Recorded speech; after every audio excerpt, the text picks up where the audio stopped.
Maria Corazon Aquino was the first woman who became the 11th President of the Philippines and also the wife of the former Senator Benigno Ninoy Aquino Jr. She was the most visible character in the 1986 People Power Revolution, which brought President Ferdinand E. Marcos' 20-year tenure to an end. As a result, she was popularly regarded as the mother of Asian democracy. She delivered her speech during the joint session of the United States Congress delivered at Washington, D.C. on the 18th of September year 1986. Centers on how the Philippines attained its democracy after the death of her husband, and how her husband became the blessing sacrifice. How she restored the democracy after the long dictatorship of Ferdinand E. Marcos, and called America to help Philippines in preserving its freedom and asked for help in addressing the $26 billion of foreign debt and communist insurgency that grew from 500 armed guerrillas to 16,000 during Marxist regime. On the first part of her speech, we think that she wanted to tell the story of her late husband's bravery in fighting for our attainment of democracy. As seeking sympathy from her listeners, she related her experience.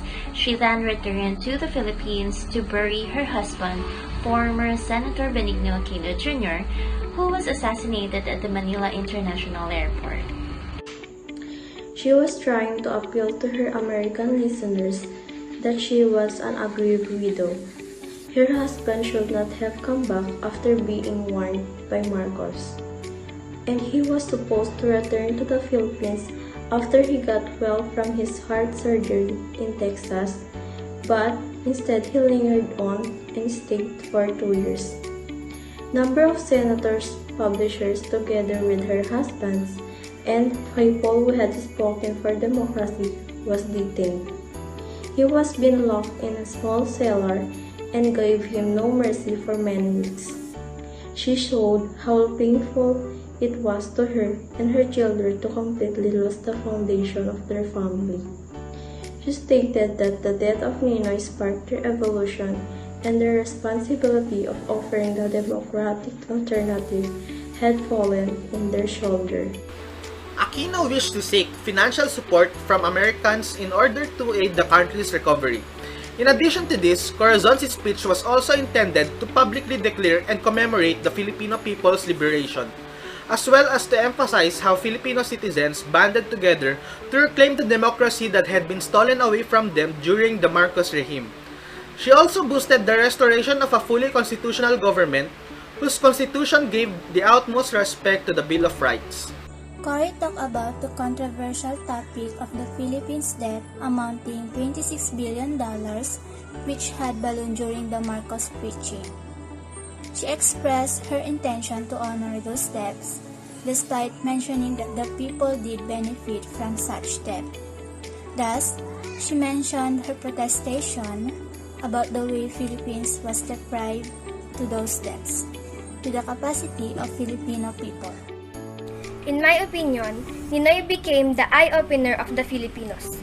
Just according to the President, for the nation, Ninoy became the pleasing sacrifice that answered their prayers for freedom. Corazon 1986 stated that Ninoy became the plot twist which made Filipino nation urge to fight against the government. But why Ninoy? The country had been on martial law ever since the late President Marcos declared it. It gives me a realization that people with big dreams and passion will most likely be the one who will be having a great impact into the society. Ninoy was popular among Filipinos because he is a great senator and he fought the government but only be executed. After I read Corazon Aquino's speech, I am amazed by her courageousness. Despite of being a woman, she fought for freedom and became a leader of the whole nation. However, I asked the elders about Marcos' presidency and they really admire him till now. I also asked if there's a change during Corazon Aquino's presidency, and to my dismay, there's no change at all. It's really disappointing that some leaders are just all talk but never did take an action. Late former President of the Philippines Corazon C. Aquino's speech was started and decorated by uncountable references to her husband, former Senator Ninoy Aquino. Her speech, I think, also was to remind the U.S. of their role in the world when it comes to promoting democracy and aiding countries with it. This was right after she helped bring back a sense of democracy to the Philippines, with the Filipinos fighting for it.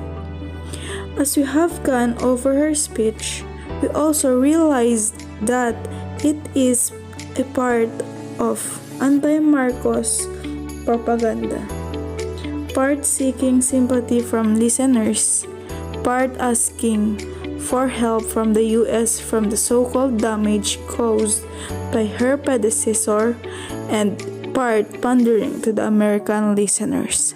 In her speech, she talked about the dictatorship of the late former President Ferdinand E. Marcos, that Marcos trampled on Philippine democracy and jailed thousands. On the speech of our former President Corazon Aquino, wherein she delivered the speech before the joint session of the United States of America in Washington, D.C., dated September 18, 1985.